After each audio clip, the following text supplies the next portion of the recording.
अक़वाम मुत्तहिदा monitoring team की 27वीं report में इंकशाफ हुआ है कि टीटीपी के मुनक़सिम धड़ों को भारतीय हिमायत से अफगानिस्तान में इकट्ठा किया गया है। ये दहशतगर्द ग्रुप पाकिस्तान के लिए खतरा है। तो हमारा सवाल है कि क्या इस पर आलमी इदारे भारत की मजम्मत भी करेंगे? हम कल से या 3 दिन से शोर ये मचा रहे हैं कि ये अक़वाम मुत्तहिदा की रिपोर्ट में इस बात का एतराफ़ कर लिया गया है कि भारत पाकिस्तान में मुदाखलत कर रहा है। मैं आपसे कह रहा हूं कि ये 23 सफ़े की रिपोर्ट है, ये पूरी रिपोर्ट पढ़ लें, कहीं भी ऐसा स्टेटमेंट मौजूद नहीं है। अच्छा, पहले भी मैंने ये बात कही कि इन बातों से क्या होता है, जब हम इस तरह की गलत बयानी करते हैं तो हमारे बैनुल-अक़वामी बयानिए को नुकसान पहुँचता है। अच्छा, नुकसान पहुँचने से फिर ये होता है कि जब हम बात करते हैं तो हमारी बात पर दुनिया में यकीन नहीं किया जाता। हम मजम्मत ज़रूर करें, इंडिया के खिलाफ सबूत भी पेश करें, लेकिन जो चीज़ें आई हैं उन चीज़ों को उसी तरह से पेश करें, उनमें ही बेहतरी है, वरना फिर दुनिया हमारी बात का यकीन नहीं कर सकती। यानी जो कहा गया है उसे हम ये तवक्को बिल्कुल ना करें कि ये चीज़ें बहुत ज़्यादा पॉजिटिव है हमारे लिए, या किसी ने एतराफ़ कर लिया कि भारत जो कर। नमस्कार दोस्तों, स्वागत है आपका दी पब्लिक पोस्ट चैनल पे। दोस्तों, जैसे कि आप सबको पता है कि इंडिया का रुतबा पिछले कुछ सालों में दुनिया में काफ़ी बढ़ गया है। अब इंडिया एक सुपर पावर बनने के रास्ते पे है। पाकिस्तान को अभी ये समझ आ गया है कि भारत के ख़िलाफ़ हम बिना सबूत नहीं बोल सकते, क्योंकि ऐसा होने से अब पाकिस्तान पे कोई भरोसा नहीं करता। पाक मीडिया ने यह भी माना कि हमें भारत के ख़िलाफ़ सोच समझ के बोलना चाहिए। तो चलिए दोस्तों, इस वीडियो को शुरू करते हैं। बिस्मिल्लाहिर्रहमानिर्रहीम। देखिए, मजम्मत का तो सवाल पैदा नहीं होता। ये एक ऐसा मसला है जहाँ पे कि इखलाकियात का कोई अमल दखल नहीं है, एक मफादात की सियासत होती है और उसके मुताबिक चीज़ें चलती हैं, और मेरा नहीं ख्याल कि इस स्टेज के ऊपर ये होगा। लेकिन एक लिहाज से आप देखिए कि ये बहुत बड़ी आपकी एक अचीवमेंट है कि आपने एक इंडिपेंडेंट अदारा यूनाइटेड नेशन, जिसका कि जिस पे हम लोग डायरेक्टली इन्फ्लुएंस नहीं कर सकते, आपने उनसे जो रिपोर्ट हासिल की है वो आपकी कोशिशों का एतराफ़ भी करती है, और भारत के रोल के बारे में, भारत का जो कुछ वो कर रहा है उसकी तरफ भी उसने कुछ निशानदेही की है। ये रिपोर्ट जो है ये मुकम्मल तौर पे मैं नहीं कह सकता कि ये वाकई एक मुकम्मल तौर पे गैर जानबदाराना रिपोर्ट है। अब देखिए कि हमने जो डोजियर दिया था उसमें हमने 66 ऐसे कैंप आइडेंटिफाई किए थे अफगानिस्तान में, जो रॉ के जेर सरपरस्ती वहां पे चलाए जा रहे हैं। अब ये वो चीजें जो कि जमीन पे मौजूद हैं, जिनको जाके देखा जा सकता है, लेकिन उनका जिक्र नहीं किया गया। इसी तरह अगर बरस से पिछले इतने सालों से आप देख लीजिए कि 15 सालों से तो हम ये भारत का झूठ का भी किस्सा निकल आया, लेकिन हम ये कह रहे थे कि 15 सालों से हम ये कह रहे हैं कि भारत वहां से ये सारा कुछ करवा रहा है और ये अमेरिका के अपने नाक के नीचे हो रहा है। CIA वहां मुलव्वस है, और नेटो के वजह से बेशुमार इंटेलिजेंस एजेंसीज हैं, सारी एक कितना बड़ा नेटवर्क वहां पे काम कर रहे हैं इंटेलिजेंस एजेंसीज का मगरबी दुनिया का। क्या ये उनकी आनत, उनकी इजाजत के बगैर हो रहा है? अगर नहीं तो कम से कम इसमें खामोशी उनकी जो है वो आप कह लीजिए कि उनकी रजामंदी जाहिर करती है, तो उस पर किसी ने कोई तस्करा नहीं किया।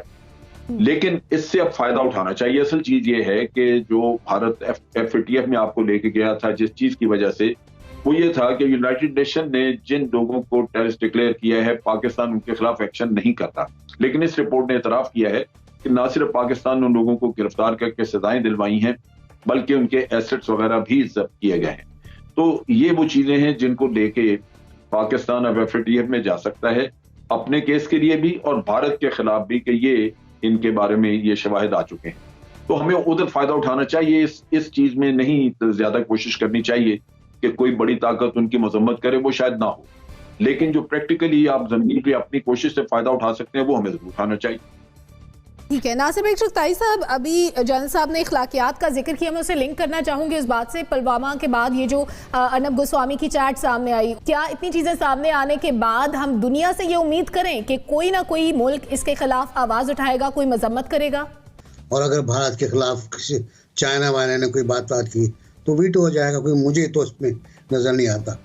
तो अखलाकियात की बात है, वो ये है कि मैं कल सुन रहा था मोदी जी को, और फरमा रहे थे खलीफा मियाँ नॉट मियाँ, खलीफा मियाँ, और 4-5 नाम लिए उन्होंने, जो कामला हैरिस की भतीजी भी हैं उनका भी नाम लिया, कि ये लोग आलमी साजिश कर रहे हैं भारत के खिलाफ, ट्वीट करके। अब आलमी साजिश किसानों की हक में अगर मैं तो कहता हूँ कि किसानों के हक में हम सबको बोलना चाहिए। हम सब चुप हैं कि हमारा मुजरमाना है। किसानों की अजीमुशान तहरीक जो भारत में उठी है, इससे पहले कभी नहीं उठी। इससे पहले शहरी एक्ट के ऊपर एक सेकुलर तहरीक उठी थी, शाहीन बाग की नाम से, जो कोरोना ने इसको मार दिया। और वो, लेकिन ये तहरीक वो तहरीक है जो दुनिया भर के किसानों के लिए बहुत इम्पोर्टेंट और इसकी हिमायत करनी चाहिए। अब जहां तक इनका ताल्लुक है टीटीपी का, ये 5 लोग हैं, 5 ग्रुप हैं, हैदर वगैरह, जो मुत्तहिद हैं पाकिस्तान और काबुल में मुत्तहिद। हम सबसे बात के बारे में बात कर लेते हैं। हम ये नहीं कहते कि काबुल क्या कर रहा है हमारे साथ। काबुल का ख़ास इलाका है, वो चंद माइल्स के ऊपर है जहाँ पर काबुल गवर्नमेंट है। वो हमारे साथ क्या कर रहा है उसके तो हम खुशामद में लगे रहते हैं कि हम तुम्हारे भाई हैं, तुम पे जानिसार है, तो हमको सब कुछ तुम्हारा है, तुम्हारे यहाँ अमन होगा तो हमारे यहाँ अमन होगा। सही बात भी है, लेकिन ये कब तक करेंगे हम? कब तक हम अपने सरहदों पर अपनी बाढ़ के ऊपर हमले और अपने जवानों की शहादत बर्दाश्त करते रहेंगे जो अफगानिस्तान से होती है? तो थोड़ा सा हमें टफ स्टैंड लेना पड़ेगा यार, थोड़ी सी बात करना पड़ेगी। और मैं नहीं समझता कि ये जो रिपोर्ट आई है इससे मुझे कोई फायदा होगा पाकिस्तान। ये नहीं, अब आगे बढ़ना होगा और मजीद भी कुछ करने की ज़रूरत है। ज़ुनैरा, वो मुल्क जो ना सिर्फ आलमी साजिशों में मुलविस है बल्कि पड़ोसी ममालिक भी महफूज नहीं है। चीन को नहीं बख्शा भारत ने, हर तरफ सरहदी तनाज़ात हैं, कभी कोई मसला, कश्मीर में जुल्म सितम हो रहा है। इतने सारे मामला जमा होने के बावजूद भी हमें आवाज़ नहीं आती कहीं से भी, कोई ये नहीं कहता कि बुरा हो रहा है। क्यों? क्योंकि हम लोग को करिकुलम में और हमारे लीडर ये बताते हैं कि अखलाक की जीत होगी, जबकि उन्हें ये पता होता है कि ऐसा कुछ नहीं होता। इंटरनेशनल अरीना में भी, लोकल पॉलिटिक्स में, एक छोटी सी गांव की पॉलिटिक्स में भी जीत किसकी होती है? Might is right. जिसके स्ट्रेटेजिक इंटरेस्ट ज़्यादा बड़े होंगे वो उसके लिए ज़्यादा इंडोर्स करेगा चीज़ें, वो उतने बजट और उतने पैसे भी बांटेगा, उतने लोग भी ख़रीदेगा। यही आप सिनेरियो उठा के इंटरनेशनली ले जाएं तो मर्सनरीज़ को ख़रीद के आइसिस को प्रोड्यूस किया, दाइश को प्रोड्यूस किया, उससे पहले तालिबान को प्रोड्यूस किया। तो पूरी दुनिया को, एक वर्ल्ड ऑर्डर को अगर इनफॉर्मल मर्सनरीज या किलर्स की तरफ जो लेके गया, वो कौन लेके गया है? वो यूनाइटेड स्टेट्स ऑफ अमेरिका लेके गया। क्यों लेके गया? क्योंकि उसकी रेट चैलेंज होती थी सोवियत यूनियन की तरफ से। तो ये इतनी बड़ी मगरमच्छों की गेम है। इसमें अगर हम ये समझें कि अखलाकियात और सच्चाई ये चीज़ें मैटर करती हैं, तो sorry, they don't matter. What matters is कि आपका जो भी सच है, हर एक की अपनी रियलिटी है, हर एक की अपनी सच्चाई है और हर एक का अपना पर्सपेक्टिव है। कौन उसको कितना इतना ज़्यादा बोलता है कि वो सच लगने लगे, कौन इतना ज़्यादा प्रोपेगेंडा करता है कि दुनिया उसकी तरफ मतवज्जो हो जाए, दिस इज़ व्हाट मैटर्स।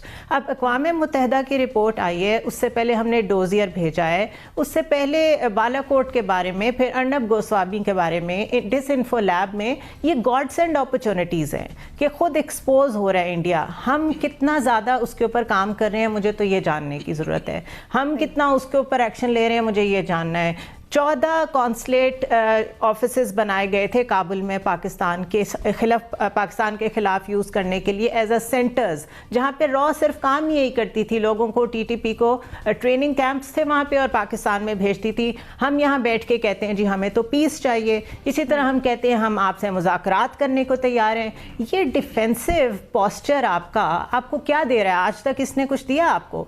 तो फिर ज़रा ऑफेंसिव को ट्राई कर लें। फॉर गॉड से कुछ खड़े हो जाएं, कुछ बताएं दुनिया को कि आपने डेटरेंस क्यों रखी हुई है। आपकी फ़ौज सारी दुनिया में अवार्ड्स लेती है, सैंडहर्स्ट में, रॉयल कॉलेज में, हर जगह जाएं आप, आपका नंबर 1 कैडेट पाकिस्तानी होता है। किस लिए ये हमारी फ़ौज? तो पॉलिटिशियंस को थोड़ी सी जान बनानी पड़ेगी, थोड़ा सा खड़ा होना पड़ेगा, फॉरेन ऑफिस को एक्टिव होना पड़ेगा। सिर्फ बातें करने से और दुनिया में ये हो गया, उससे कोई फ़र्क नहीं पड़ेगा।